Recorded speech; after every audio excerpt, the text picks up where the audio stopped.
Welcome to the Movie Babies, episode 35. I'm Devin. I'm Sean. We're a trailer review podcast. We'll be talking some Marvel and DC superhero comic book movie trailers today. Oh, you know it's a themed episode. It's been a little while since we... Nope, that's not true. We do this almost every week now. We do this all the time. I love it. Transitioning out of our horror Halloween spooky trailer to something that's spooky in a different way. Spooky because we just can't get away from the ghosts of these goddamn comic book movies. We brought a resident local expert on comic books this time around. Mr. Neil McLaughlin is here to set us straight on some of our superhero facts, tips. And we solve it, Sean. We solve the dilemma of how to make these movies actually worth watching. Not just the movies, the comic book industry as a whole. Yeah. We just solve all of it. It's a long episode. We talk a lot. We go on a lot of tangents. But the saving grace is somewhere in the middle there, you're going to hear the answers, the solutions to these problems that us nerds have been having our whole lives. And who better to answer those than the movie babies? Precisely. We solved racism. We solved sexism. Yeah. And now the only thing left was comic books. So with that, let's just jump straight to the show. Boom. First trailer, The Justice League.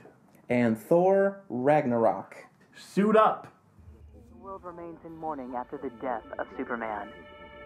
Violence, acts of war, and terrorism are all on the rise. I had a dream.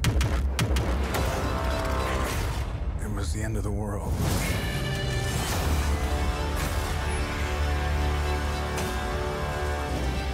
Invasion.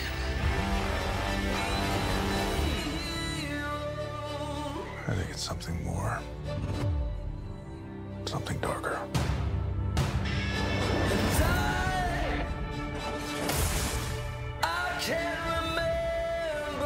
We're asking people we don't know to risk their lives. Strong man as strong as alone. You ever heard that? That's not a saying. That's the opposite of what the saying is.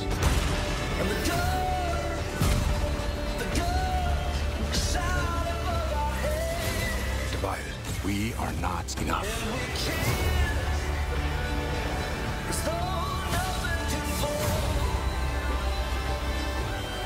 The world needs Superman.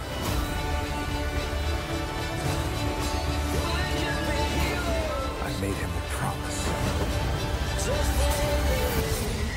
This is why I brought you together. Intro battle. Justice League. There is no justice.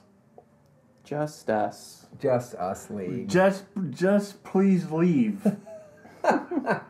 Just ask another director to come finish this for me, please.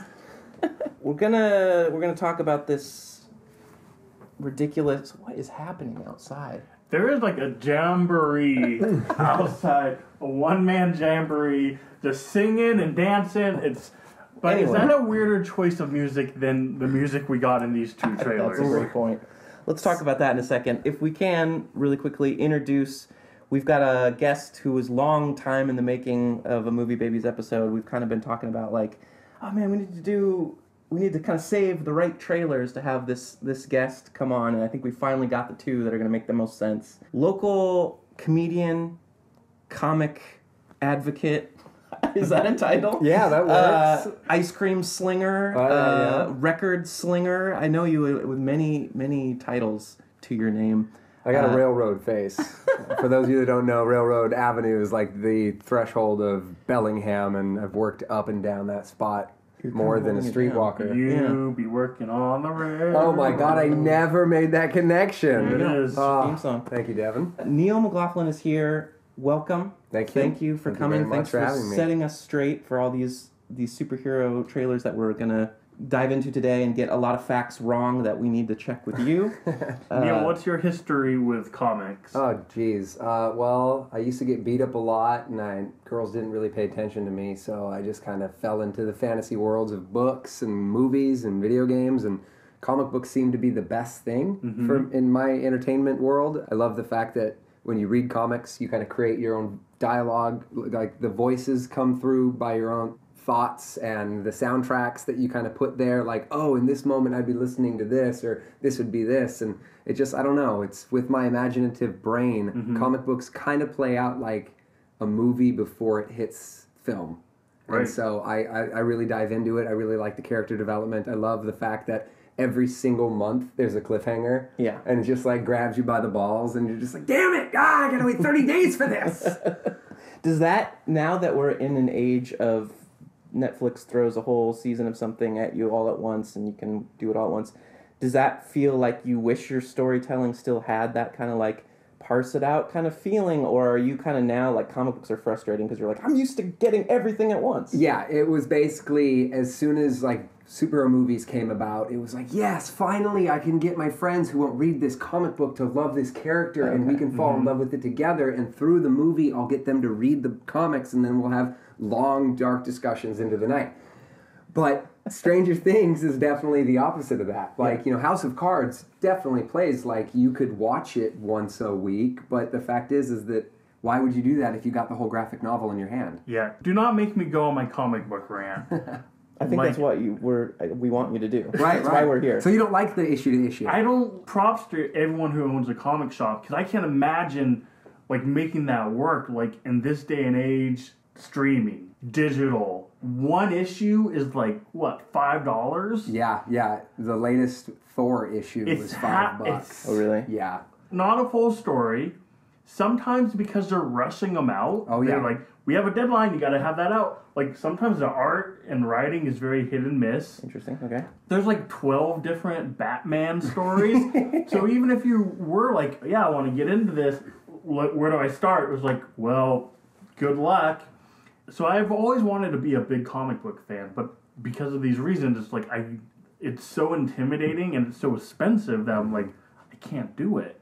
And so I always do the big graphic novels, just a collection of the story. So I don't know why they need to like, you know, I don't have all the details, but there needs to be a shift where they just like, if they just started making graphic novels of like, here's the completed story, or at least like, here's season 1 of Justice League, it's one book, I would be into it. And that's the thing, is that a lot of people are talking about that, and they're saying that with the digital era that we're in right now, why do we need month-to-month issues that are going up in price and losing advertisers, and independent comic book companies like Image Comics don't use advertising in their books, and it's straight 32 pages of comics, but they don't really make a profit like Marvel and DC do because they're not selling off advertising space.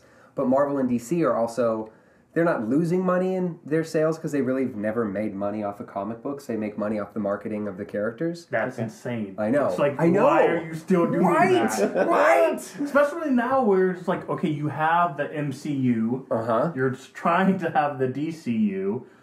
These fans who are seeing these movies, they're going to want to like make that jump to the comic books, but there's not an easy route for them to take. I'm actually going to college for that right now. So what? Are you going to comic book college? Kind of. Is that like clown college? It's right above clown college. Okay. I have to take an elevator, so I'm a little bit more, civic-minded. Oh, those elevators too. There's like 20 clowns in those things. They just keep coming.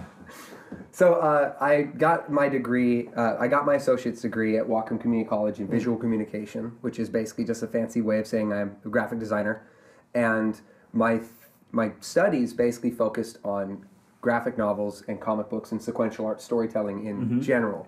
And I got a chance to transfer my degree to Fairhaven College to chase the same type of degree in a bachelor's. And so I am focusing on visual communication and how it can help comic books branch into the new era of digital. Because Alan Moore said in an interview like 7 years ago, he's like, fuck the media! Oi! You take this beer and shove it up your bum!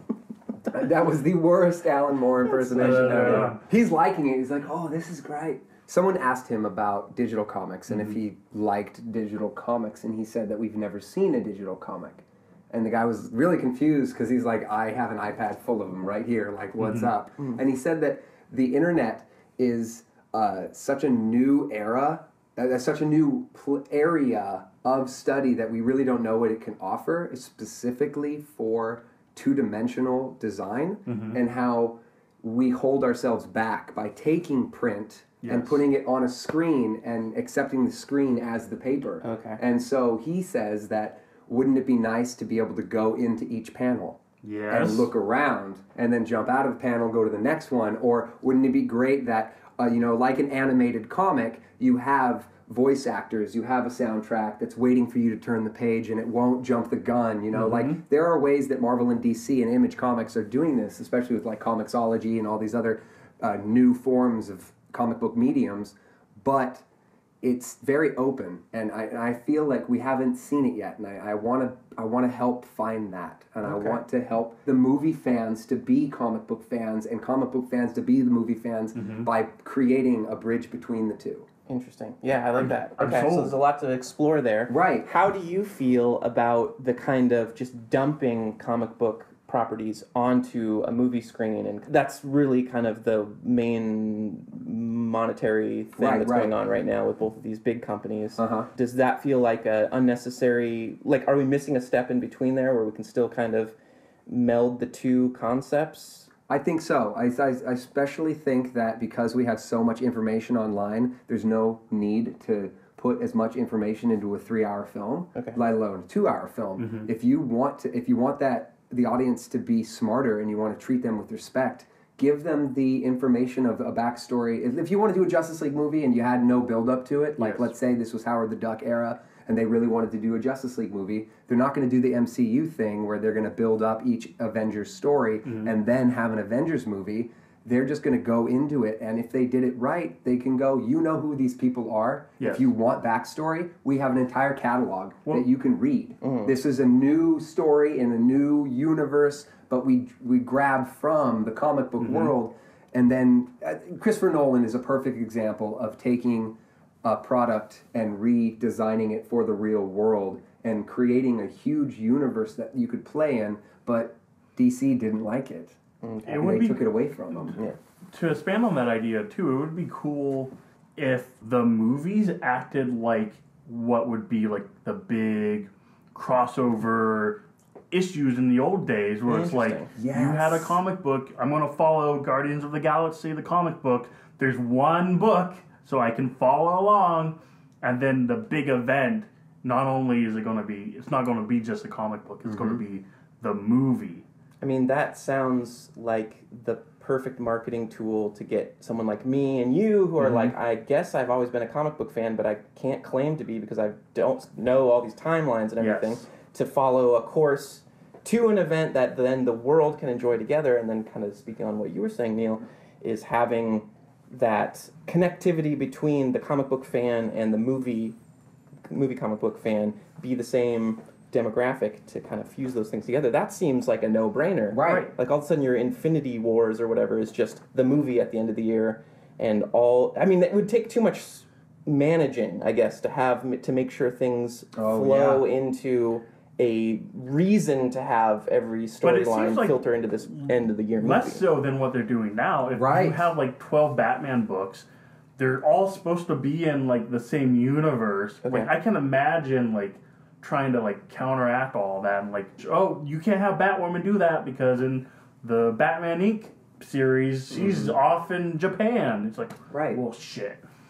And see, I think it could be easier to fix those timeline errors or storyline conflagrations mainly by going all digital instead of issue by issue like you're talking about. Like you said, it's just like, how are these comic book shops staying open? And to be honest with you, I have had to pull back from my issues every month just because it's getting more and more expensive. And if you went digital, you can go 99 cents, maybe $1.99 at the very most. And then hardcore fans like me would read every issue, and then I'd be able to transfer my ownership of the issues to my friends as like a way to gift them away. Because then it's like I read them, but they're not real, so I don't really feel a physical attachment to them like a comic book collector would. And I think that we'd pass it on. And like you said, Sean, about the intimidation of comic books, it is pretty intimidating, especially when you walk into a collector's house and it's just like nothing but white boxes. Yeah. And you have nowhere, you don't know where to start. And they're in these plastic containers, these Mylar bags and boards, and you don't want to mess them up. And the guy that owns them doesn't want you touching them, but he wants you to read them. But it's just like, what the fuck's going on, you know? Every year now I've been going to Comic-Con and they have like a huge collection of comic books. A lot of single issues you can just like flip through, and it's so intimidating. It's like I don't even know where to start. It's in like any of those. It's like record collecting too. It's Yeah. just like, and then what are we enjoying from these things that are sitting on my wall here, just as a piece of furniture? Yeah. Right. And I still like the physical media. Oh, me too. And we in Bellingham, we're pretty lucky. We have two now great comic shops, and I would love to go there and just be like, give me the newest Batman story, and they give me like, you know, a graphic novel binder, and I can just read that. I could see someone being like, well, I don't like so Zack Snyder. If you didn't like Scott Snyder. Scott Snyder. If you didn't like his Batman arc, I could see you being pretty bummed. It's like, well, I don't like Scott Snyder, but he's the only Batman. You have the main universe. Everything else, you just like Elseworld it. Right. And I want it like big letters, like Elseworld. Okay. Meaning it has no effect on the So main then you storyline. can still be creative and you can have your wacky like Batman goes back in time stories. And every once in a while, maybe there's a good Elsewhere story that really connects and like, oh, like the Killing Joke where Batwoman gets crippled basically and she becomes in future episodes Oracle. Like that's a pretty awesome character development. And so maybe, you know, take those elements and be like reprint them into the main Batman story. You know, you can kind of pick and choose what you like. But I just want one easy, streamlined. Right. Yeah, I also like the idea of like going into your year-end movie that summates all these storylines with all these characters, and they're the crossover movies or whatever, and you get the Blu-ray of that, and then when you go home and you watch it, and you know how they have like a lot of links to like things, like just like they used to do, and maybe they still do it, but in old comics where it was like editor pops in and he's like, oh, by the way, just to explain what they're talking about right now, that Galactus did this back in issue, what the fuck ever, but it was just hyperlink you to that digital comic book, so you could kind of quick check in with like, oh, that's who that character is, boom, back into the movie role. Marvel used to have their covers used to have a fold out where so you'd look at the cover and it would tell you the name of the comic and the price and everything, and you would open it up and it would have a fold out, and you would open it up and it would give you the whole breakdown of either that comic's continuity up literally from the origin of that character up to this point, or if it was a huge crossover, it would fill you in on everything you needed to know for this issue to make sense to you. And it's awesome that they would do that, but it's almost like they forgot how to help their audience navigate their world, and now it's just like it's on you. It's like, no, this is your story. Like, Let me it's like if I walked on stage and it was just like, how'd the chicken cross the road? The other day I was going over to another friend's house. Captain America is my favorite character, and Goonies is the best. And people would be like, what the fuck is he talking about? Yeah.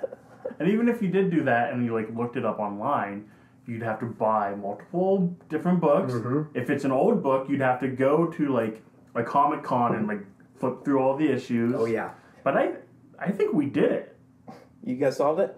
I think like Stan Lee get at us. Like, yeah. Excelsior. Well, okay, so I could really deep dive into a more comic book based conversation. I do want to do that, but for this podcast, since it's more of a trailer thing, let's rope it back into the Justice League trailer. Sure, yeah. It fucking sucks. There we go. Back to the comics. Well, no, this is a good example because Zack Snyder is a perfect example of someone who adapts comics incorrectly. Okay.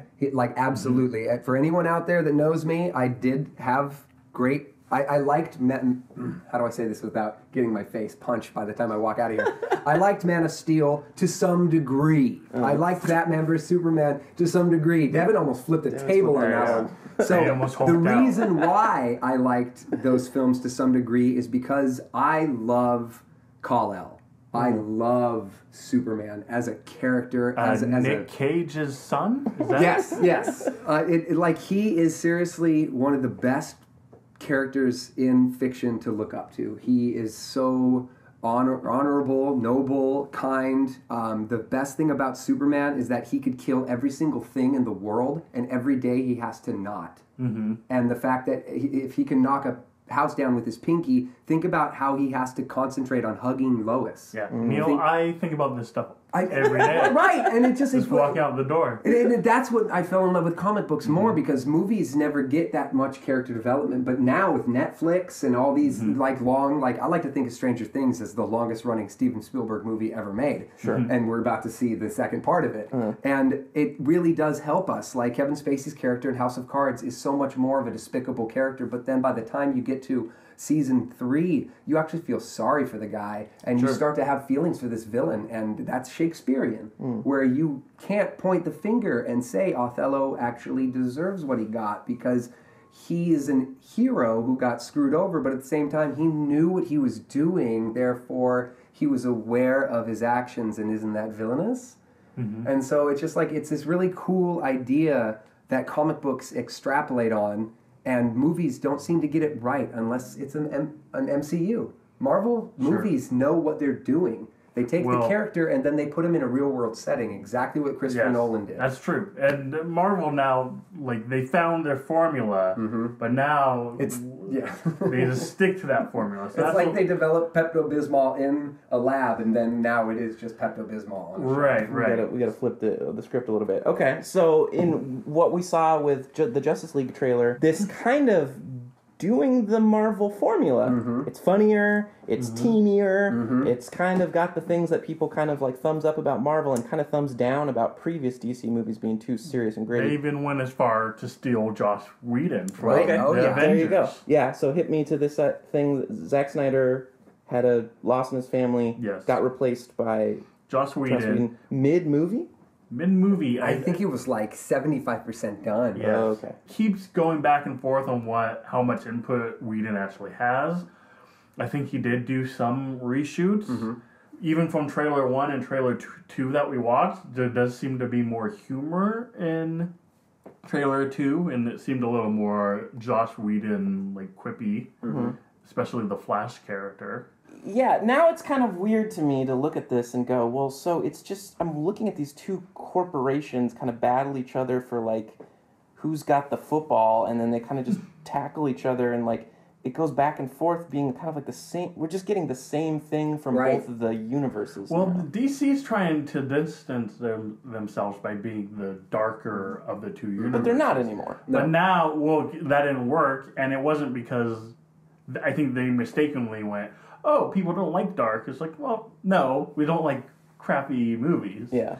No, seriously. Right. But so now they're like, oh shit, we better make it more like Marvel and have more jokey stuff.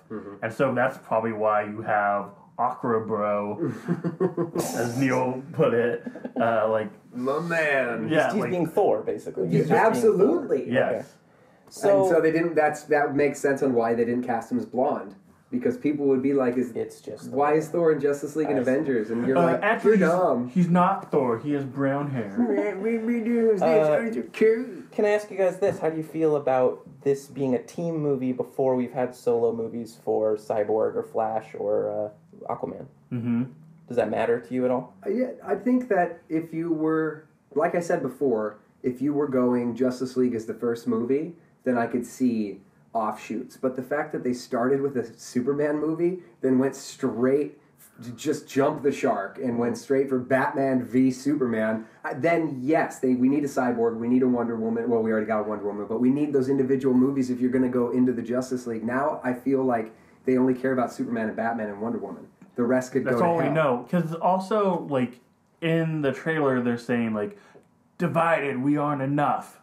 How do we know that? We don't know that. Wonder Woman killed it in the box office. She doesn't need anyone. She doesn't need anybody else. In my opinion, they've got the formula right with her. And you could argue, Guardians of the Galaxy. That's a movie that didn't have, you didn't have a Drax movie before Guardians.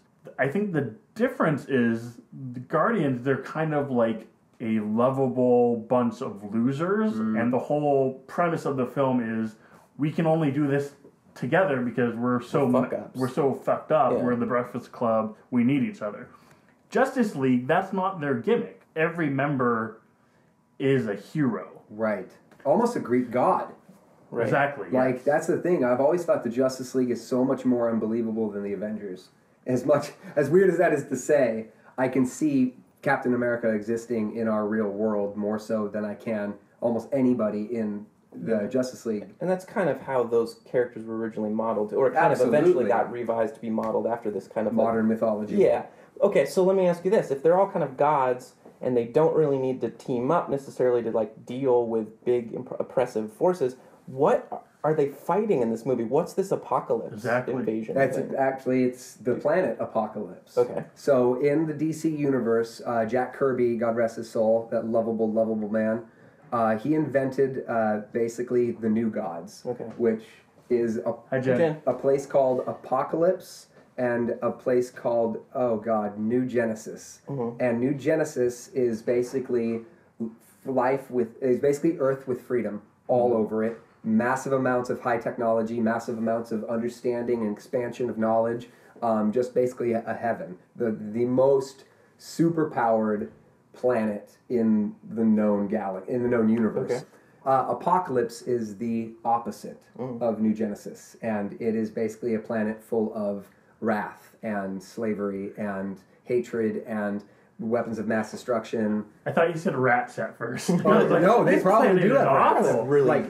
Really tough rats. So, and it's just really cool because he was told by the DCU, like, hey, we want you to do what you did with Marvel for us. We heard you leaving Marvel. And he was like, I've got this thing. And so it was this whole new spectrum of people. It wasn't even like involving any of the Justice League. And so it became so big that the editors were like, these guys could go up against the Justice League. And he's like, yeah, but they live so far away that they would never cross paths. And they're like, could you do that? Can we do that? We need it. We can do that. He did. And so the lesser known characters of the new gods could battle the Justice League. They literally can go toe-to-toe with each one of them, right? Yes. But the gods of New Genesis and Apocalypse, Darkseid and the Allfather, they are like Odin and Satan, where just Darkseid alone can fight the Justice League with his hands behind his back. Okay. And he does all the time. Because imagine Ron Perlman. Okay, I'm imagining. And with his shirt off, okay, all got it. Bluey and craggly with black eyes and a hood, and all he does is sit there with his hands behind his back, talking mad intellectual smack to everyone with the calmest voice known to man, while the Justice League are literally sweating, trying to hurt him. Neil, so this is Darkseid, right? Darkseid, or Darkseid, however anyone wants to say it. There's a throw up there. Because it's Darkseid. Okay, I'll throw up on you if you pronounce it Darkseid. It's Darkseid. I know him because I peeped a lot of the Justice League cartoons, and he was like always the big villain. And he has like lasers that come out of his eyes. The Omega beams. Yeah, but the trick is they can like curve and like go different directions. He basically looks at you and then can look away, and as long as the thought of you is in his brain, it's going to hunt you down. Yeah. The Omega Blast is the anti-life equation, and it's how he enslaved Apocalypse. It's basically a zombification of a body. You become his slave. Okay, so we saw that in the trailer. There's like a scene where they're on a weird alien planet and somebody gets hit by something and they turn into like a monster guy. Right. So the red lines in the ground right after Wonder Woman says invasion, that looks like it could be the Omega Beam taking over the planet, and then the rest of his apocalyptian goblins are kind of taken over. And the guy with the huge hammer axe, his name is Steppenwolf, and he's like the first general. Okay, I was going to say, Darkseid. Did we see Darkseid in here? We did No, not. we did not. Okay. And then that's the big unveil. That's the thing, is that they will not show Darkseid. If they're smart, they will not show Darkseid until you go see the movie.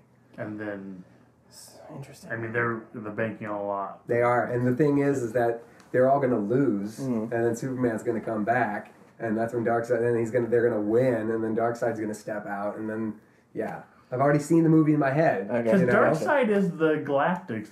Yeah, he's definitely Galactic meets Thanos. Yeah, the Thanos of the DC, but rather than like Marvel, who have spent like what 20-something films teasing leading up to Thanos, so like when they beat him, it's going to be like, they did it! This one, you got your biggest DC bad guy, and you're going to kill him off without introduction in one film. Well, they won't kill him off. He can't. Like, that's the thing about Darkseid is that he'll just keep coming back. Okay. He's like the supervillain of the supervillains. Yeah. It's like Lex Luthor. Like, But he's he'll gonna never be get replaced. beat. Oh, definitely. So it's like, okay, come back or beat you again. That's kind of been a beef with the DC movies too, is that they kind of try to throw too much story and of the history of a character in one movie, right? Oh, like they absolutely. kill Superman in the same movie that they introduce him, kind of thing. Like No, he died in Batman vs Superman. which is the second movie. Yeah. Second Okay, movie, but it's a yeah. little rushed. That's a little rushed. So they kind of throw all their heavy weights at you in a way that you can't really digest them or parse them in like an enjoyable, entertaining way because it's just kind of too extreme. I don't know. I don't particularly care for that aspect of the way they're trying to play catch up with Marvel by just like jamming it all into one or two movies. But then again, I'm pretty critical of this whole superhero movie thing anyway. Did you say critical? Yeah, a little bit. Then, Sean, maybe we should get to our ratings. You want to rate this already? Do you guys have any big topics we should discuss before getting into ratings? I've got some beef with if these are Whedon jokes. I got some beef with them because I know he can do better. Let's see. I mean, Whedon's my guy. Yeah, sure. But so I like he's playing a disadvantage here. He was thrown this script from Snyder, and he's put some fancy he's put some lemon on it. Yeah. He's put some lime on it. He put some cilantro on it. But guess what? It's still a pile of shit. Right. It's still gonna taste awful. The plate's gonna look nice. It's served. The on. plate's gonna look nice.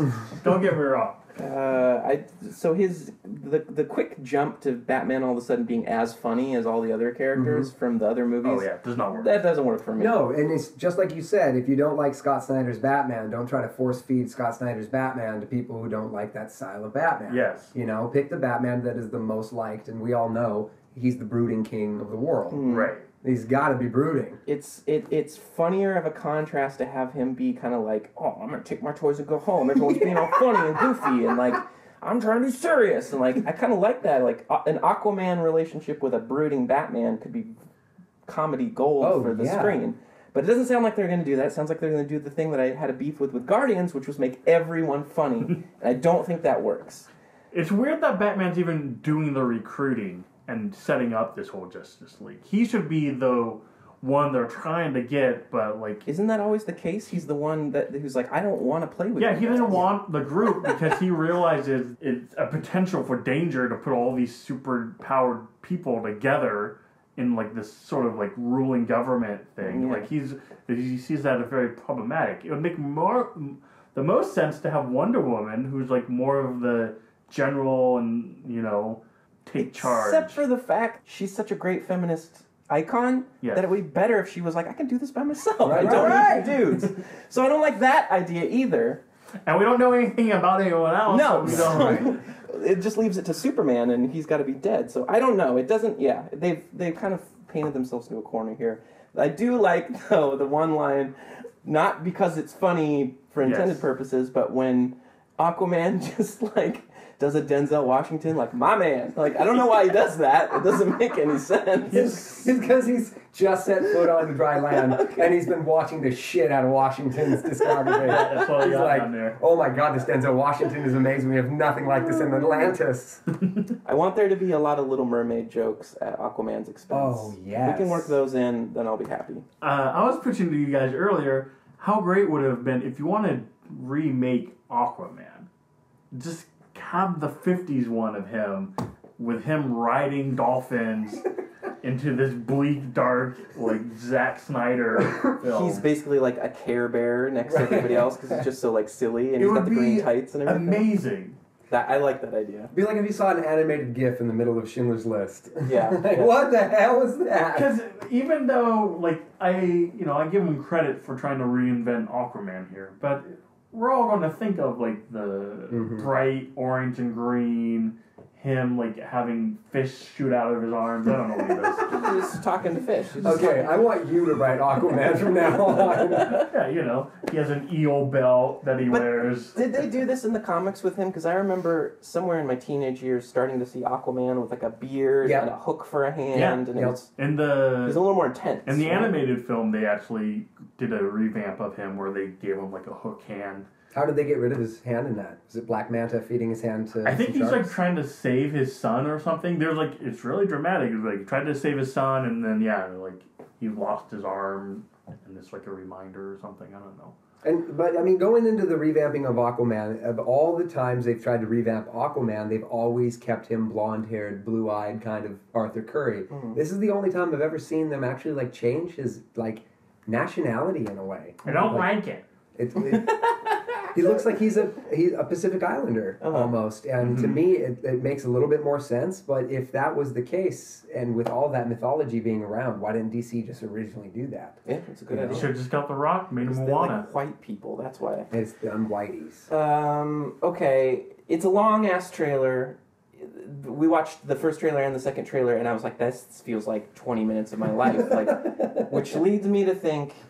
And there's another thing. The first trailer seemed like a totally different movie than the second trailer. Absolutely. Which we kind of now understand, okay, there's another director, maybe there's a whole nother like third act that's just like a totally different movie. But it seems like way too much movie. It seems like they kind of lost us here, sitting here, watching these in the middle of the trailers, because it's just like, whoa, there's so much shit going on. Look how many tangents we went on just talking about it. Yeah, it's just a little much. I think it's going to be overwhelming and just more of the same critiques that I'm going to have about all these other movies so far. It's just like, I don't know, can you just make the hour-and-a-half version where just an hour, 90 minutes of stuff happens, right, and it's not a cataclysmic end-of-the-world scenario? Or even if it is like what you're saying, if that's the end-of-the-year crossover, it could be an hour and a half, 2 hours at max, Zack Snyder, if you're listening, and you can have all of the character development, origins, and everything done in comic book form, animated comic form, animated movie.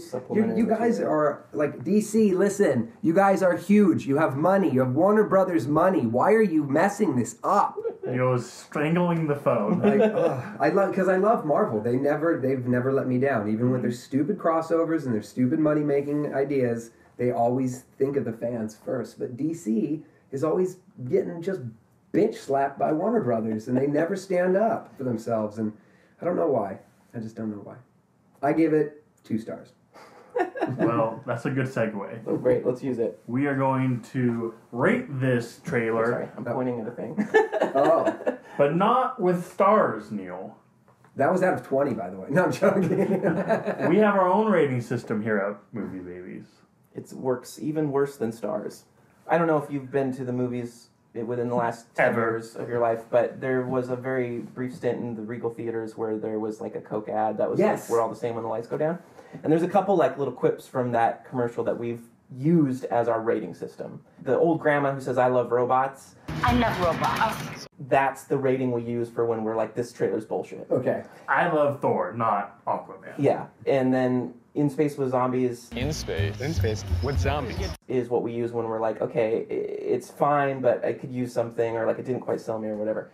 And then Like a Lot is like, I'm totally sold on this. So you cool if I scream, like a lot. So using these 3 options, okay, what would you rate Justice League and why? In Space with Zombies, because as a hardcore comic book fan, I feel like I could speak for all of them that it doesn't matter who's directing, who's writing, who's starring. If it's a fucking comic book movie, we're going to go see it. That's what sucks. Because, and this is a fact, every comic book movie ever made by the big studios has never gone under production value. I think They've all made their money back. I think that's true. I can't remember the last one I really enjoyed. Jonah Hex even did. But I'm pretty sure I've seen all of them. Right, and it's because the fans are going to give it a chance, and I feel that they are taking advantage of that. Yeah. And I feel that Marvel wasn't, but they may be now. But I feel like DC has always been doing that, and that's why they gave Batman to Christopher Nolan, because they were like, man, we drove Batman into the fucking ground. Can you save this? And he was like, yeah. And they're like, holy crap, let's do like this. And they're like, he's like, get away from me. No, I got this. And that's the thing, though, is that if you give a director full creative control and they got good product and they got, they know what they're doing, then it's going to be awesome. And if you don't, it's going to be Zack Snyder. Yeah. Well, and that's why I'm so excited about Whedon, because I love his creative direction when he's like in charge. Mm-hmm. I think the Age of Ultron one, there was like rumors of him kind of butting heads with people. Like he wanted scenes in there, and they're like, well, if you want to keep this scene, you got to put in these like shitty scenes that don't make sense. And he's like, whatever. So he left. But now I'm hoping DC is so desperate, they're just like, Whedon, you did Avengers. People, that made billions. Do that with this one. Yeah. And supposedly he's going to do a Batgirl movie, so... And Batgirl, yeah, I think he'll be a good fit He for must that be one. so exhausted of doing this type of storytelling. Maybe Batgirl would be perfect for him. Maybe he can just turn it into a little teeny, like, right? Takes place on one day. In Sunnyvale, maybe. Yeah. We got a rating for this? I'm going to give it I Love Robots. Yeah. I really don't like any of these Zack Snyder movies. I don't think I've liked one of his movies. I haven't seen them all. I didn't like Watchmen. Maybe Watchmen is the closest one, but I even like that because I feel like he missed the point a lot in some of the stories. 300 was the only Zack Snyder film that I like through and through, just because it's so cheesy. You could be wasted drunk and still understand every fucking thing going on in that movie. When it fits, that style fits that movie. Oh, absolutely. You can't put that style and paste it onto, the DC universe. No, and that's hell no. really my biggest problem with these movies is they're fighting in this empty space that's just red skies and lava and, Aquaman's flying through the sky. The placement of where I am in this universe is so confusing that I just lose interest and I don't care. It's like Transformers movie syndrome, where you're just like, I don't know what I'm looking at. Right. I'm start looking at my phone. And compare that to the first Avengers. You're in New York. You know they're going through the buildings. You know where you are. It's not just some... Made up Segovia. Yes. I'm gonna also do I Love Robots on this one. The trailers themselves felt really overly long, and they felt like two different movies, and that bodes poor for what I imagine a runtime of 3 hours is going to be for this thing to do all the things that it's going to do, and I think I'm going to lose interest really quick. Can't really praise them for just trying to Marvelize the DC formula. Good word. I guess I want them to just do a different approach. I agree. I'm gonna see it. You're right, Neil. They unfortunately have their hooks in all of our wallets and asses. Just I guess because we're dudes. I don't know. Well, no, we've been waiting for the way that I like to put it is that we all have played with the same toys, and some of us have put them away. Some of us keep them on the shelf and play with them constantly, but we've never seen them done right. When a director gets it, like Christopher Nolan, it's like you borrow your favorite toy to your friend, and then you realize just how fucking cool that toy really is, and you just can't wait to get home and play with it yourself. But Zack Snyder is the Bruce Wayne of the I'm going to take my toys and go home if you don't like what I'm doing. And it's just I let you borrow my Batman and I get him back and you repainted him red and blue? What the fuck? Yeah, there's some liberties being taken that I'm not stoked about, but maybe I've had my run with this. Personally, I'm just a glutton for punishment. I think every Zack Snyder fan is. Spank me, Batman. The White Stripes song really threw me for a loop. The Bowie cover really threw me for a loop in these trailers too. I just want to I feel like we've reviewed a couple trailers lately where we're starting to see, it's not an emo cover anymore. It's this weird sound designy interaction with sound and edits and a motion with it. Just feels like a rhythmic musical, which I love, impacting. Devin loves this, and so I'm like, okay, that's our new bois for trailers this year. Oh, I didn't realize that. But these guys are still doing the thing that was popular to do a year or two ago, and I'm like, guys, aren't we done with an Imagine Dragons cover of a Bowie song? What the fuck? It's not even that clever. I mean, I guess, they're heroes. You got that part right. Nothing else is matching up. It's too on the nose. It's too obvious. And it's been done. And if that trailer did it best, then let's do something else. I think we're all kind of on a similar page with Justice League here. I would be I Love Robots, but again, it's I hold out. Yeah, it could work. I find myself doing that at Zack Snyder's films. I just want to tell the audience, just give him 5 more minutes, guys. We're in the most abusive relationship with these companies. They are we're gluttons for punishment for what they have to shit in our mouths, and we just defend it till the end of the day. Even when we're it sucks, it's terrible, we still go home to them. We can't fucking shake it. It sucks. We got to realize that we're better than this. Yes. Start spending our money on little indie movies. Yeah. Where are the Image movies, by the way? Okay, so that's actually a good question because a lot of the good Image products are optioned for films right now, but because the writers and the artists are the Image allows you to own your shit. Yeah. You come to them with a full product, and they're like, yeah, we'll publish this. Awesome, we get to put our name on such a cool thing, but you own all of it. You can pull it if you want. You could make toys if you want. You could do whatever you want. It's all you. And so with that said, when that contract gets signed for the film, it's in the hands of the writer and the artist. But the thing is all these comic book writers and artists are working so goddamn hard every month to do their normal job that the thing that may not pay off is kind of on the back burner in a way. And so, because like Descender, Deadly Class, like Walking Dead is an amalgam because it was perfect for television, but they decided to diverge completely away from the storyline of the comic. So you get two separate fans, but there's that middle fan that just gives you all the money. And so, are you that fan? I am that fan. But the thing is that they don't have that with these other things. Walking Dead works so well because it's episode by episode, and Descender and Deadly Class and the other Image things that are being optioned right now, especially Outcast by Robert Kirkman, that came out and that failed. And so they're like, okay, so not everything would be Walking Dead. So I believe a lot of the things that have been optioned right now are still on the back burner on the executive side too. Like they're like, okay, well, look at DC and Marvel, like we don't want to jump in just yet. And I have a feeling that right when the superhero movies start to tank, the independent comic book films will come back up again. Spawn movie, looking at you. Come on, Todd, don't screw me over again. I mean, look, guys, just come to me, I'll make your movie. I have an iPhone. Right, and I have tons of comics that I could lend to Devin so we can get this done. Yeah, right. There we go. The three of us, we're gonna combine our forces. We're gonna Justice League this, and we're gonna make a comic book movie script that's worth making. All right, I'll be the black one.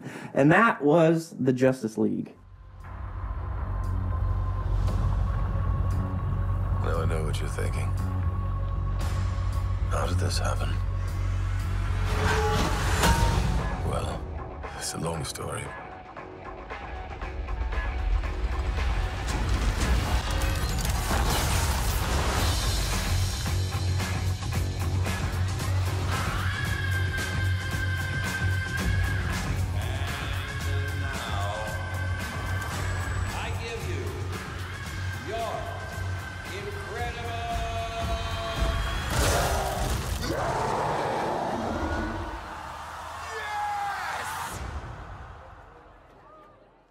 We know each other. He's a friend from work. Intro battle.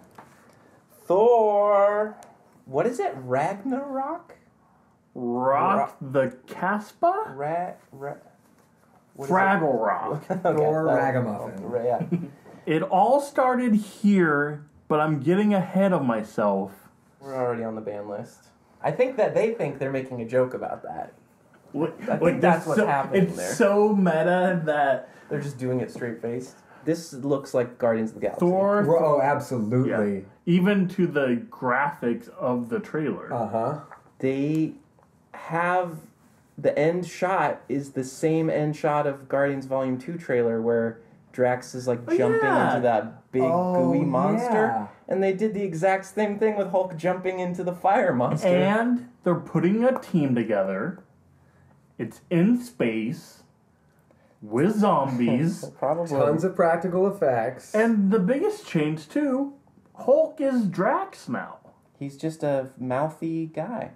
In fact, the shot where you see the team that they've put together, which, first of all, it's a Thor movie? No, it's a team movie. So it's not a solo movie. All solo movies are still team movies. I'm getting real tired of that. Thor, Civil War. Hulk is being Drax. Thor is being Star-Lord. Oh, yes. All of a sudden he's way more, narcissistic, but also, that's what she said, or, that just happened. He's very, dumb, bro, quippy kind of dialogue. We got the Zoe Saldana character. I can't remember. Just a badass fighter. Just the kind of black chick. We're unsure of her ethnicity. Valkyrie is her name? Or Hela? No, Valkyrie is her name. And then Loki's just Rocket. Yeah. The guy who doesn't want to be there. But English. Yeah. Beat for beat, they're just doing Guardians. Thor of the Galaxy. They're driving spaceships more than they're walking around in this movie. Oh, yeah.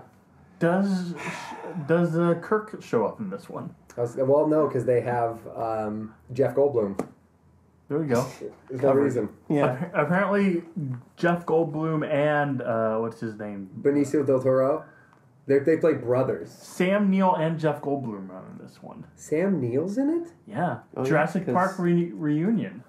Okay, So someone say something nice about this trailer. So we have. I'm having a hard time. Well, the good thing about it trying to be the Guardians is I enjoyed the first Guardian film. Me too. Immensely. Second one, not so much. Yeah, agreed. Yes. A little bit too much going on, especially when you realize that all they had to do was call upon the whistling arrow to save everyone's ass. Yeah. And they didn't. And yeah. But okay, something nice about this is that because it looks like Guardians, yes. I'm pleased. I like that bright, shiny 80s practical effects look. Okay. Like the humor. And the director you mentioned, do you want to say his name for us? Taika Waititi did What We Do in the Shadows as well as Hunt for the Wilder People. And I like both of those films. Is this kind of one of those Edgar Wright Ant-Man situations where he kind of got plucked from his culty obscurity to just like do what Marvel says, or do you think he's going to get to kind of like show his steez a little bit here? From what I understand from, I forget who interviewed him, but Taika said that when he went into filming this Thor, they literally were like, just go ahead and forget about the other two Thors. This is our last chance. Do what you will. And so he was like, really? And they were like, yeah. And he's like, okay. And there you have it. We see a movie that literally looks like it's a galaxy away from Guardians of the Galaxy, and that looks like it's a universe away from the Marvel movies. Okay. I do like the Thor character as well. I like his, like Chris Hemsworth. I feel like he has some comedy chops. Yeah, for sure. And so I do like them kind of leaning heavier on the comedy with Thor, because I think there's some stew there that we can taste. Doesn't it just feel like he's Chris Pratting? They're just like, do what Chris Pratt did. But we also had two very serious Thor movies that did not do good at all. Yeah. But also, in that, the Thor movies came before Guardians. So if anything, Chris Pratting is Chris Hemsworthy. Pratting. I mean, yeah. Because you got hints of Thor being funny in the other two. They just never really played it up. In this one, they're playing it up. Yeah, it's like he decided to be a comedian throughout this film. I guess I like... I mean, for my personal taste, if we were going to differentiate Thor from Star-Lord kind of being the loser who thinks he should be well-known and whatever, but therefore has kind of got a complex about it, I like the idea of Thor being, I'm a fucking god, like just like totally narcissistically just like a shithead. And that's what's funny about him. Not that he's aware of that or whatever, but just like he does not care. He's just like... That's the best part from the first film. I want another, and he smashes the glass. Being a baby. Yeah, exactly. It's the fish out of water element, but he's a god. You gotta tweak these recipes a little bit rather than just being like, okay, your hero always behaves like this, your sidekick always behaves like this, your big guy always behaves like this, and your black girl always behaves like this. Yeah. Like, what the fuck? I agree with that. If we're going to talk Marvel formula, every Marvel movie, it's the villain. The villain's always awful. And Black Panther just released a new trailer. I was so pumped for that teaser trailer. This new trailer, they show you the bad guy. It's another fucking Black Panther. Okay. But they have like different colors. What? Okay, it's like a shadow Black Panther? It's like black. Evil? Yeah, it's like Blacker Panther? he has like purple on him. Alright, I gotta watch this. I still haven't seen it. We've seen that in Iron Man 1. And Luke Cage. Yeah. At the end of Luke Cage, his brother basically just puts on a power suit and is Luke Cage. Oh, interesting. I'm tired of the same villain. I'm tired of the villains having no backstory. It's either rushed or pushed to the side, or they look lame. I like the look of this villain. Hela. Goddess of Death.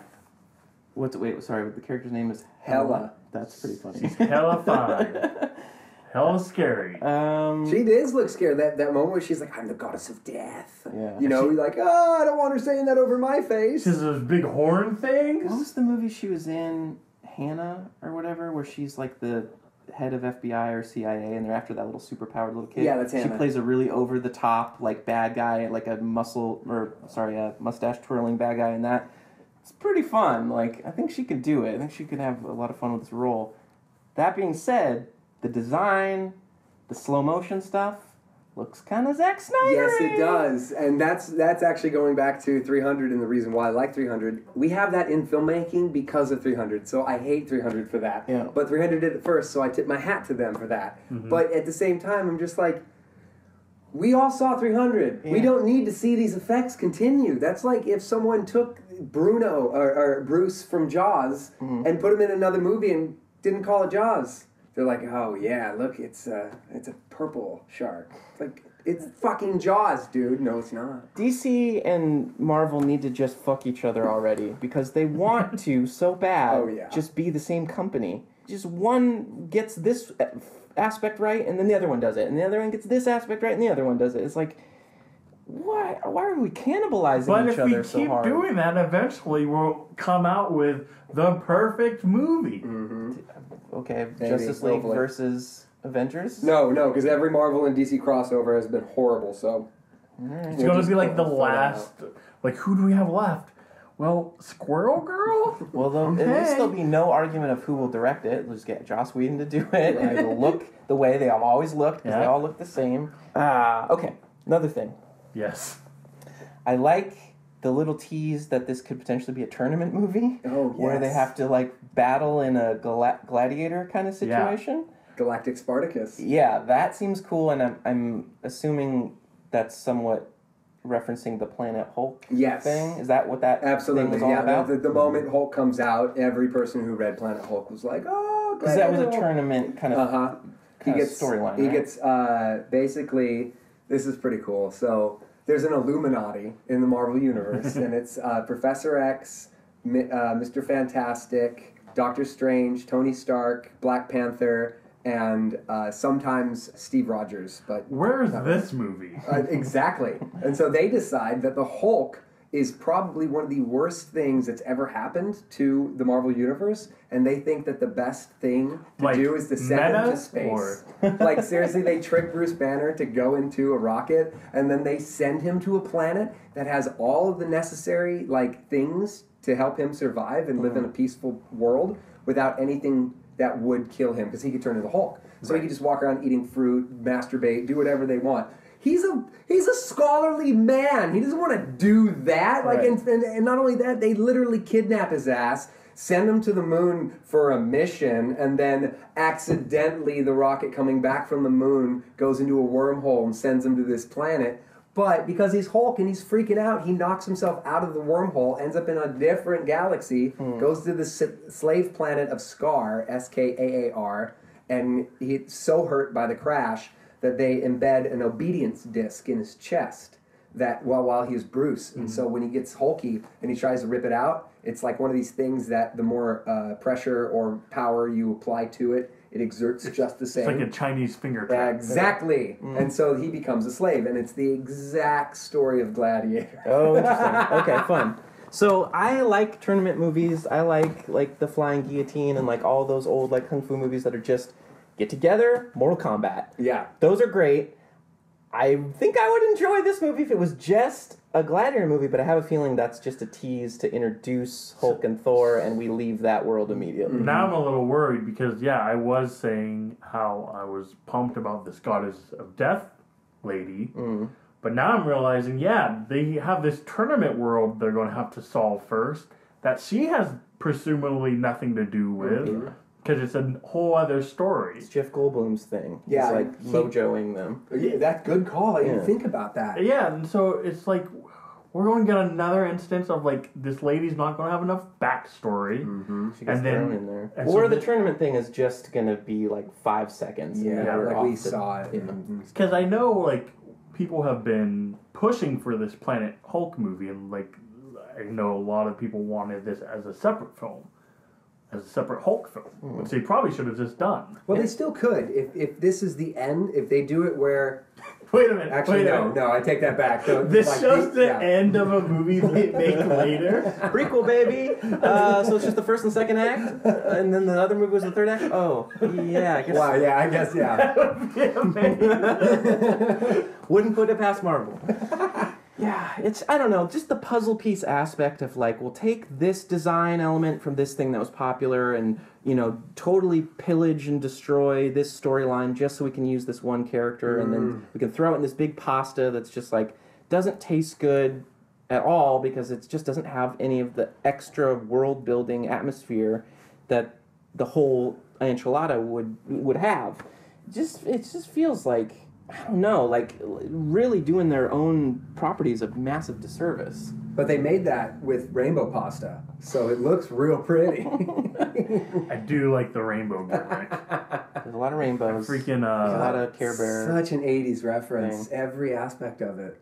And Idris Elba as the guardian of the rainbows. That's what his title is? Oh yeah, he's the guardian of the Rainbow Bridge. Cool. I like that guy. Let's get one of the best actors we have right now to play such a small role. So he's just a ticket taker. He's in this movie and they show him fighting, but he's not part of the team.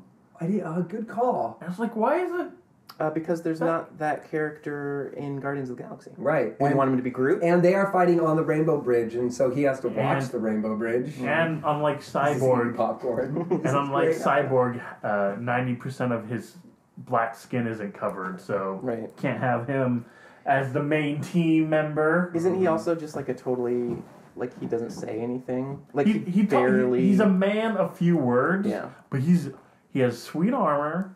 He has like cool eyes that can see anything, Sean. Listeners, just so you know, Devin is staring me in the eye, pulling his eyelids apart, and it's the most terrifying thing I've ever seen him do. See? Terrifying. So imagine him doing it. Yeah. Because he has a sword when he's doing it.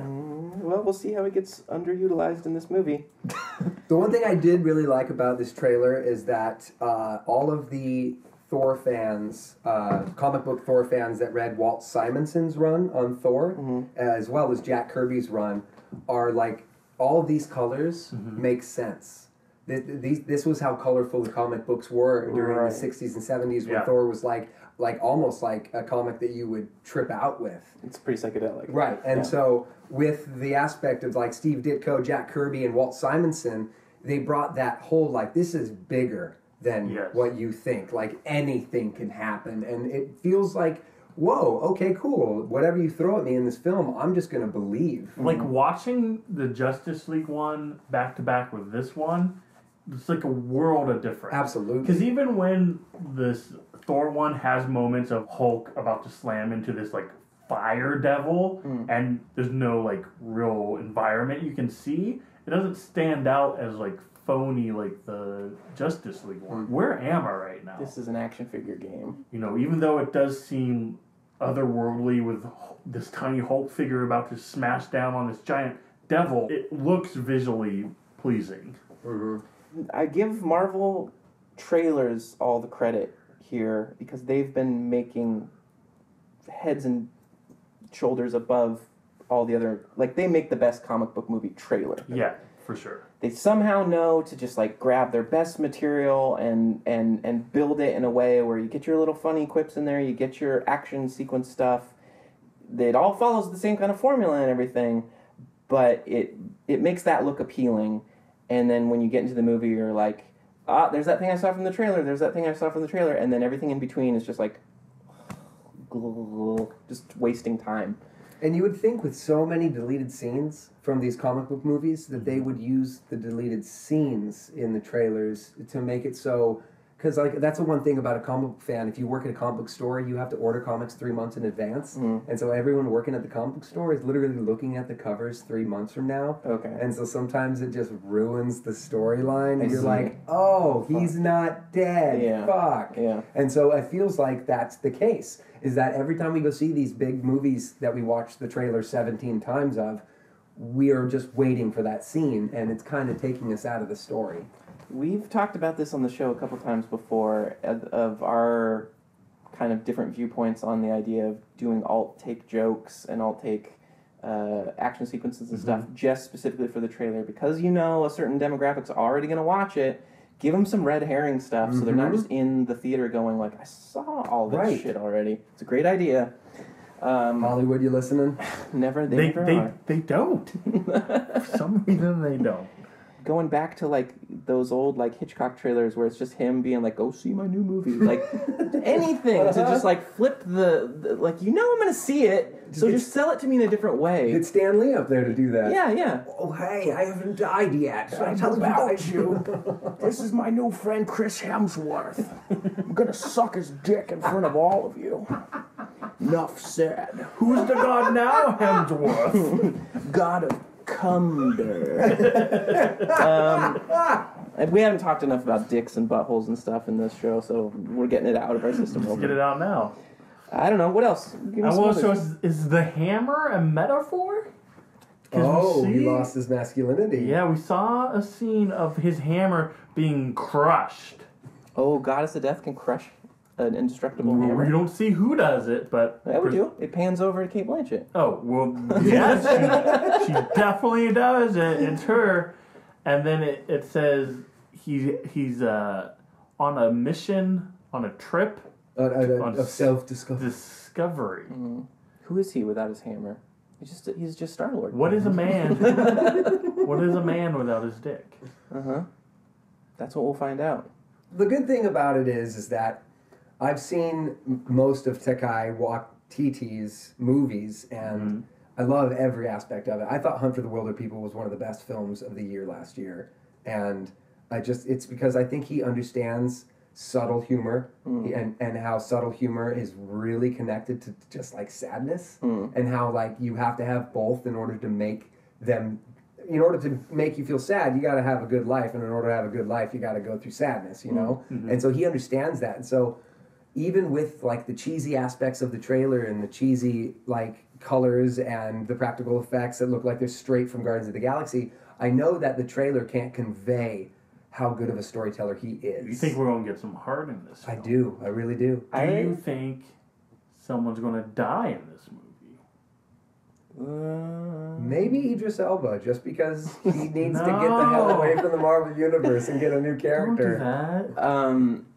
I like what you're saying, and you're selling it to me right now in a really good way, but I have to remind myself that the last Guardians movie had too much heart for my taste. Very true. It really spoon-fed it in a way where it was like, hey guys, we're a family. Do you remember we're a family? We rely on each other, and boy, we sure need each other a lot. Like, it was just so beaten over the head with the heart that it didn't seem sincere. Yes, totally. I think sometimes that's a problem with that technique, is it's like, well, it's still a superhero movie. I don't really, like, come on, let's punch somebody. Yes, absolutely.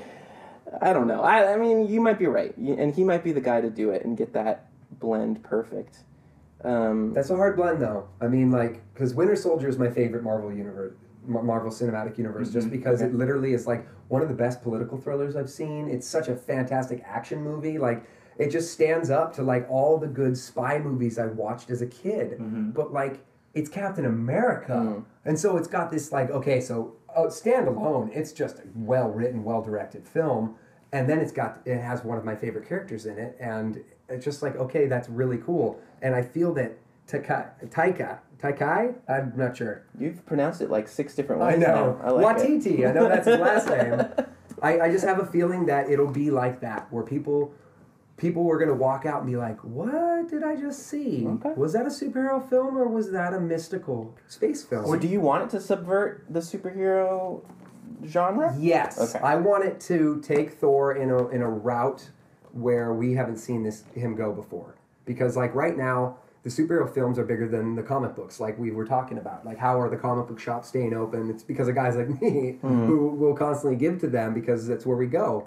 But, like, for the superhero films, they're, like, really throwing millions of dollars into this shit, and they need that money back. And so you're going to buy Thor products because his third movie is fantastic. They're going to just continue with that formula and keep going with it. And it could be a really bad thing. And we can get ice pirates all over again for the 4th Thor movie. Or we could get a Winter Soldier out of this, you know? And I think that if they do it right, they could either end the Thor movies and just like, you liked it? Mic there drop. it was. Or they could drop. take the mic and tape it to their hand and then put another mic in their hand, tape that to the hand, and then they're Edward mic hands. And well, I'm curious hold when shit. they're catch up with the Marvel comic books. So, like, my comic book history, as we discussed earlier in the show, is I feel like I'm pretty aware of, like, what's going on in all the comics. Maybe at a distance, someone's like, oh, yeah, Devin's pretty, like, comic-aware, nerdy in that sense.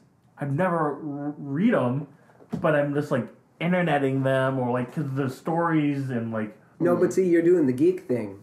You're doing research on things that you shouldn't be doing. You don't have to do research on. Yeah, Like, and that's so, very geeky. so I and know that's awesome. about Marvel comic books. I know about DC and kind of the history just because I'm, like, Wikipediaing it. And my point is, I know that, like, right now in the Marvel universe, there's kind of a change where, like, there's a female Thor. There's, like, a female Spider-Man. There's a Spider-Man who's, like ethnic and, like, not like Peter Parker. Miles There's, like, Morales. There's a Muslim Miss Marvel. Yes. There's a female. There's a young black woman who is now Ironheart, who is like an Iron Man. Yeah, so she's this super smart woman from New York. This young girl that Tony found, and she basically took over because Tony's dead. aka he's the AI that she follows. Okay. So Marvel is really kind of like more than a lot of like TV, more than a lot of like film. They're kind of like going, oh, people want more diverse characters. Yeah. Let's just go all in on it. And so I'm curious when the movies are going to like now embrace this. I'm guessing after Infinity War, because in the comic books, Donald Blake is a mortal man who gets embedded with Thor's.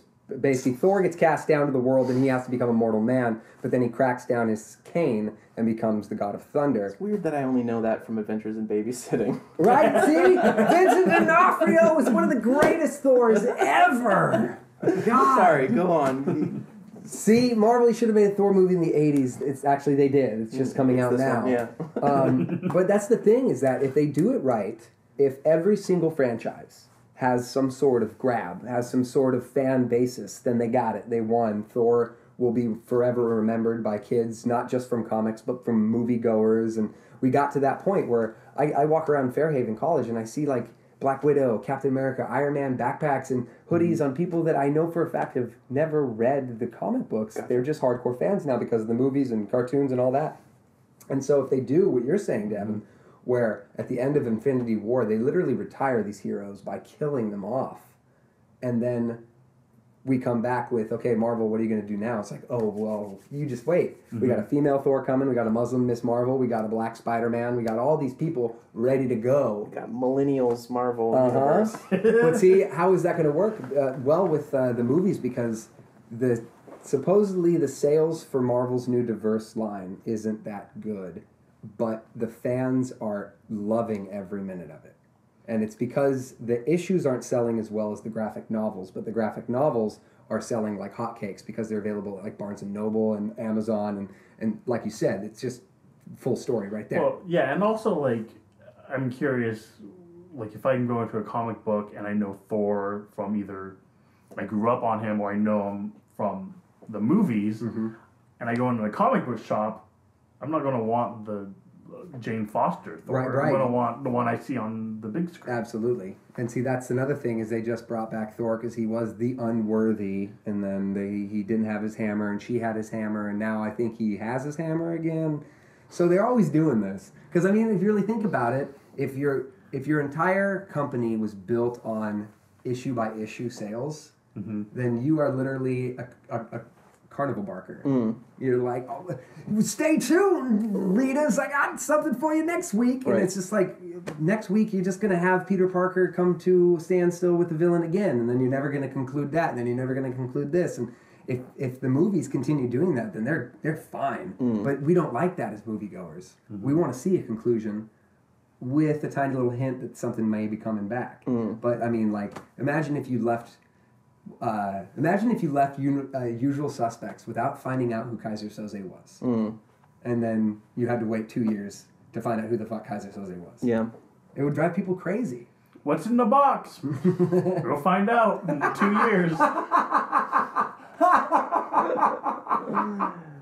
don't know. I don't know what's a better solution there. I know what I would prefer, but I know I do not speak for the majority, and I'm definitely not where they're going to make their money. What would you do? Well, I'd like the idea of just one Thor movie and that's it. I like the idea of just one Spider-Man movie and that's it, and go on to something else and go on to something else. There's a big Marvel universe. There's a big DC universe. You got a lot of characters. So. Right, and do your thing where, like, at the end of a specific amount of origin films, do a big old Sure, team I like movie? that idea a lot. But I do see how that gets into then the repetition of like, hey, it's another origin story movie. It's another origin story movie. It's just the same problem I had with all the superhero movies when they were first coming out. It's like, fuck, how many times am I going to watch Peter Parker learn he's Spider-Man? Learn he's Superman. Learn he's Spider-Man. That would be a better movie. Have Peter Parker be Superman. I think he jumps off a building. This isn't working. Throwing the characters at each other and make it just see what hits the wall. The main issue is we need conclusions to our stories. Yes. And I remember listening to the Explain the X-Men podcast, and they were talking about how Chris Claremont, yes, did the X-Men movies or the X-Men comics, and when he was first doing it, he wrote off Scott Summers' Cyclops, and like he made them have like a life, and he wanted to bring in like a new team of X-Men, and then that would be a new story, and previous generation of X-Men would have a conclusion.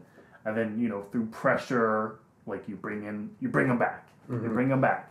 And so that's what I don't want to see in these movies. Like you have a purpose, unlike comics where you can keep bringing back a character and they never age. Like a movie, like Tony Stark's going to get old. Like Robert De Niro is going to get old too. Yeah. You fuck my wife? Steven Downing Jr. he's gonna get more movie roles, so he's not going to want to sign in for 15 films. So, like, you have a perfect opportunity, you know, like, get them in 2 or 3 films and then write them off. And, like, you can kill these characters and bring on new, interesting characters. I just want them to start... Remember that, like, Marvel joke comic book, What the? Yes. I want those to be a movie. Oh, I would love that. It's just like SNL with superheroes that are just skits of like, what if Wolverine had silverware for claws? Or like, what the is what the? It's what if? Do you remember that comic where it's like, what if Spider-Man was a female or whatever? Like they just have like a little like twist, like kind of Twilight Zone kind of. It was Marvel's Elseworld. Marvel's Elseworld. And they were the serious thing, and then they were like, okay, but this now what the was just the joke version. It was like Cracked for like Mad Magazine for Marvel Heroes. So it was just like all the like, you know, Thor farting lightning jokes and stuff like that. And like Spider-Ham. Yeah, Spider-Ham. I'm ready for that movie. I think these have all gotten so ridiculous. It's just like, well, then just give me that. If they're all going to be comedians. Should we get a Medea Spider-Man Marvel film? Yeah. Marvel Medea Spider-Man movie. Whip Medea. Boy, get my hammer. Do you want to rate this? Like a lot, just because again, they got me by the hooks, and as much as I liked Thor: Dark World more than the first Thor, they're just not 2 films that I want to sit down and watch again. It's not a popular opinion. I liked the second one just because it felt like a buddy cop. They team up Thor and Loki, and they just go on like a silly adventure together. Right, but it was like a dark European like buddy cop where it's like, yeah, this is going to be like Sherlock, but it's also European. It's going to be dry. It's going to be very dry and gray. But I thought it was a brilliant take on magic being scientific. Sure. They did a great job of how explaining that, and again, I'm a geek. If you can explain magic through science in a movie, I don't care how dumb or stupid the film is. That premise alone, I'm thoroughly interested. Like, tell me more. Just write a textbook and drop it off in my mailbox. Nice. And so this one, I liked Taika Waititi's movies. I like Thor. I like the buddy cop aspect of what this may be.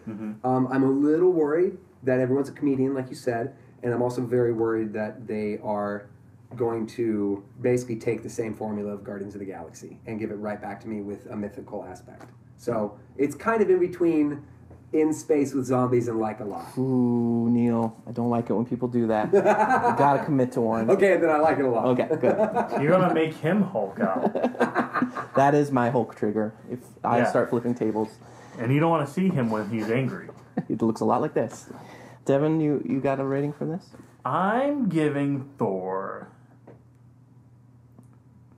like a lot. I really liked Are you sure? trailers. Sean, don't ask me why. Well, I guess you are asking me why. Yeah, it took you a minute to... That is the purpose of this show. I really like these trailers, the look of these trailers. Mm-hmm. The Lady Deathstrike lady, the goddess of death. Her, like, summoning, like, a flock of flying Pegasus, Pegases, Hulk smashing this giant devil creature. He's fighting a giant wolf creature by a bridge. You liked Hulk? I like Hulk. You're reviewing this trailer like Hulk would. I like Turtle. Devin loved trailer. Devin. Oh. So my favorite line from this trailer was, I know that guy, he's a co-worker of mine. That's a good line. It is. Supposedly Watiti was telling everybody just to let loose and improvise and just say things. He's a co-worker of mine line. There was this like Make-A-Wish Foundation kid who got to go on the set and meet everybody, and it was like a huge deal. Like everybody on set was like really set to like make this kid make his life, obviously, because he's going to die in a week or something. But not hard to do. Not hard to do. But he said that it would be funny if Thor and Hulk said something to that design where it's like, oh, they know each other from work, and then he was like, I got just the thing. Wait a minute. You're telling me some Make-A-Wish kid is pitching the best lines of this movie? Supposedly that's where it came from. I hope they were just like, you know what? Here's the script. Just spend the rest of your day here just re-editing this. You know who needs help is this Zack Snyder guy. Like, you can just take crayon to paper here. You can make his wish come true. Yeah. Well, I think you guys just fucking stumbled on it. That's how we save Marvel movies. Put the creative control in the hands of kids who are about to die. Oh, that's brilliant. Because they're like, I don't have time to like build up to like... No, not building the universe here. Yeah. I'm telling my fucking story and I'm killing my character. And then Spider-Man walks into the arena and 17 villains come at him at once and he wins. Awesome. Yeah, done. Great, kid. What about you? What'd you think? I'm going to be controversial in that I agree with what you guys are saying about all of your likes for it, but I'm suspicious. But I've fallen for this so many times, and I think in previous episodes I've said the same words and been like, oh, In Space with Zombies, I bet they'll be able to pull something cool out of this. They make great trailers, so blah, blah, blah. And I keep getting burned, and I'm gonna like refuse the call this time and say I Love Robots. That's the bottom, Sean. Yeah, I'm gonna rate this the worst thing because just based on what I see from the trailer, I agree that they make dazzling, fun trailers. There's a lot of funny lines in there. But I'm starting to pat them on the head for just doing the same trick every time. Right. Like, okay, you retrieve the stick. That's bare minimum now. Now I need you to shake. Now I need you to, like, balance a treat on your nose. And you're not doing any of those things, so... So, Sean, your hammer, so your microphone has been smashed. I feel like you need to go on your own self-discovery with these comic book movies. Okay, well, one, I know that my spidey sense is tingling for this new Punisher show. Okay. Because I understand the Punisher to be a brooding, like, fucking just, like, shoot me now kind of character, and that trailer is looking like it's giving me that. So I'm into that. I'm very interested to see, like, in our last conversation, like, well, what's the Image movies going to be like? But I'd be interested to see, like, what these, like, Sweet Tooth movies or, like, maybe other comic properties that just, like, do not have the money to do a Marvel DC style comic book movie, doing a comic book movie on an indie level. I know we've seen that. Are you into... like, Super, I guess, or something like that. Yeah, are you into superheroes, or do you want to, like, get away from superheroes? I think maybe I want to open it up more to comic book movies rather than superhero comic book movies. Like this, like Sex Criminals. Yeah, no, like, Sex Criminals would be great. That'd be a great movie. And Sweet Tooth would be a fantastic HBO series. Or like that Crossed thing that Keith is always talking about. Like that sounds like... That would be the most amazing. card. Have you heard of Why the Last Man? Yeah. Like that, hasn't that been in like a potential development for just like long? Eva? Supposedly it was going to be done by the team that did Eagle Eye and Disturbia, with Shia LaBeouf playing York Brown, the lead character. So you think so let's go with Why the Last Man. It's like a post-apocalyptic, compared to like something else with a lot of special effects and like superpowers and whatnot. You think that would be like a cheaper one to like produce and make? It's just this just doesn't have the name appeal, I guess. Yes, that's very true. We're in the height of comic book movies. Yeah. If you just said, and the comic book. Well, I think we're in the height of superhero films. Okay. Right now, comic books are being more well adapted to television series, and like The Gifted, the new Fox show, is actually pretty damn good. Or like the Creature on the Legion was pretty goddamn good. And supposedly because of Legion and The Gifted, the new X-Men movie coming out, the New Mutants, is based in that world. And this last X-Men movie, X-Men Dark Phoenix, I think is going to bridge the gap. Okay. And they're going to like do something, because I think we're in the 90s now in the next X-Men film, and I think it's going to catch up to what we are now. And if that's the case, it's going to be like this really dark, like all the mutant stories will be like dark and scary and weird and like very othering of the mutants. And I think that's a good way to go. But again, that's not Hollywood. Yeah. That's Blumhouse shit. That's exactly like micro budget shit. And yeah, I kind of scoffed at that New Mutants thing. I haven't watched the trailer for it, but Swank was telling me the other day about it. And I was like, oh, that could go a lot of ways. It seems like we're mutants in a haunted house is like a pretty silly thing, but maybe just blending the superhero movie with the horror movie, just this kind of genre mashup thing, is going to spark my interest more, because it's a little less for this particular formula. Right. I don't know. No, but you're right, though, because like people can say superhero film and people understand exactly what they're talking about. And that wasn't the case over 10 years ago. Yeah, I don't know. I'm looking for something different, and I don't how to rework the Thor Ragnar movie so that I like it. I would be happy with the tournament movie if it was just that, but I just think that's the throwaway joke to introduce them. It's gonna like not even get the laugh in the theater from me, because they already got it from me from the trailer. You think now that Marvel does have an audience, they have a built-in audience, you think they would be able to take more chances where like your third Thor movie does not need to be an end-of-the-world story? Good call. It could be like Thor goes to a gladiator planet and he just fights in a tournament, and that's the whole movie. And if you want your big movie, that's the Avenger movie. But didn't they kind of get screwed when they tried that with Ant-Man?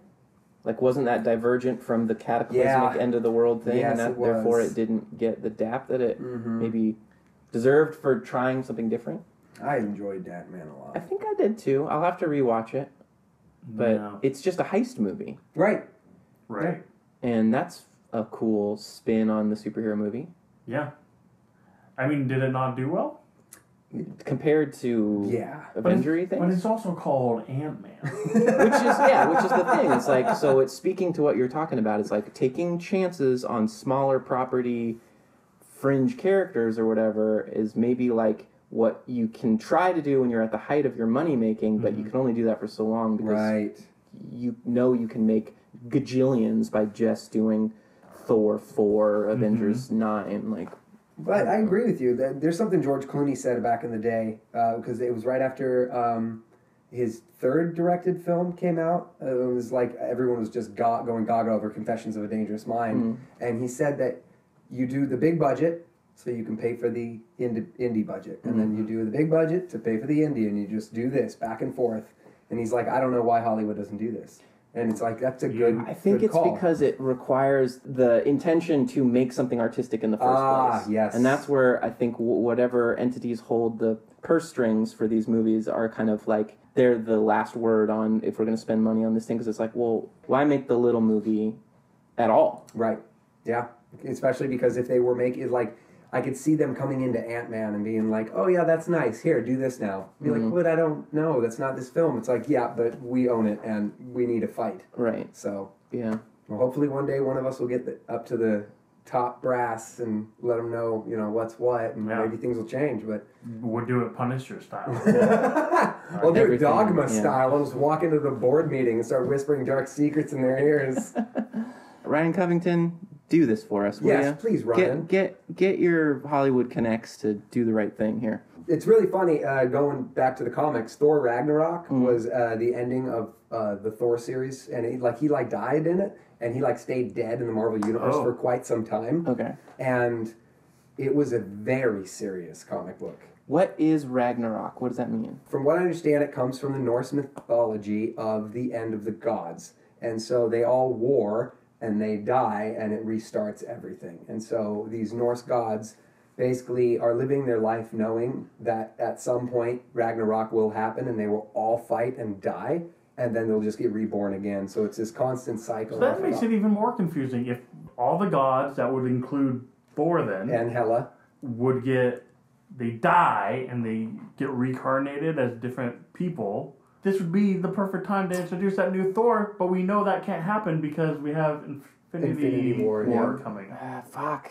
But see, maybe Infinity Thor is going to do that. Maybe Infinity Thor is going to introduce all of these new characters, and that will be the origin story for them. And so the next set of Marvel Cinematic Universe films, Female Thor, Muslim Miss Marvel, Black Spider-Man, they don't need to do the origin. I hope that's their names too.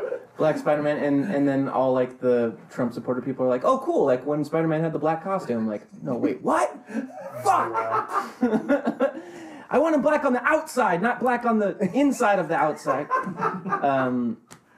Fuck. Okay, so that's a good hook there. Is so our Thor in this movie is kind of going through this existential crisis. What am I without my hammer or whatever? Great time to kill the character. Right. Not gonna happen. I don't think I trust him to do it. No. And they definitely didn't play it up in the trailer at all. No, if that is going to happen, you think they'd kind of pimp that out a little more. Yeah, I don't know. Yeah, it's and they show you that scene too, where it's he gets his powers back, and I hate that shit. Oh yeah, you see him getting the lightning. Right, yeah. The whole time we're watching it, and he's like, oh, he's depowered? Oh no, what's Thor gonna do? Oh, that's what he's gonna do. At the very end of the movie, he's gonna get his fucking powers back. Because in the trailer, you're supposed to set up these things. He says, what god are you? It's that's a pretty good line. She's seen so many gods, she's doesn't even know who Thor is, and he's I'm the god of thunder. See? And it's okay, well. Prove it in the movie, not in this. Ask the questions in the trailer, answer them in the movie, and it's still, I don't know. Don't go Geostorm on this shit. Well, let's kill this trailer review just like they should kill Thor. By... Cow! Yeah. Did you steal lightning bolt? I did. Here's another one. Crack-a-thumb! Perfect. That was Thor Ragnarok. We're the same, you and I. Just a couple of hot-headed fools. Yeah, same. Hulk like fire, Thor like water. Well, kind of both like fire. But Hulk like raging fire, Thor like smoldering fire. And that's the episode! Ooh, wakamoo!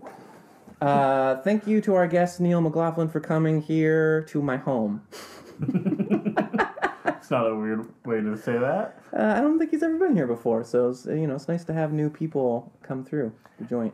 Yeah, you can just see him downtown if you want to see him. That's true. He's walking always around. Neil is so ubiquitous with downtown and movie and nerdy culture stuff that my friends have always referred to him as quote unquote the guy. Because we'd always see him at the movies we were at or the comic book shops we were at or whatever. He was just everywhere. So before we even knew his name, he was just the guy. That could have been his own kind of comic book superhero name. He's just everywhere. There's the guy, and he's a master of... I was going to say master of disguise, but that's kind of the opposite. Just the master of being himself. Which is a good thing to be a master of, I think. That's a hard angle to work. Well, I'm a master of something. Of baiting? Yeah. You got it. We've been doing this a long time. I can hit your punchlines for you now. We have a website. We have a YouTube. We have the Twitter. We have the Facebook. Come support the show. Leave a review. We haven't had one of those in a while. We have... our website, which is www.moviebabies.com. And Sean, yes, when you don't have time to watch a 2-minute trailer, my man. And that's the Movie Babies.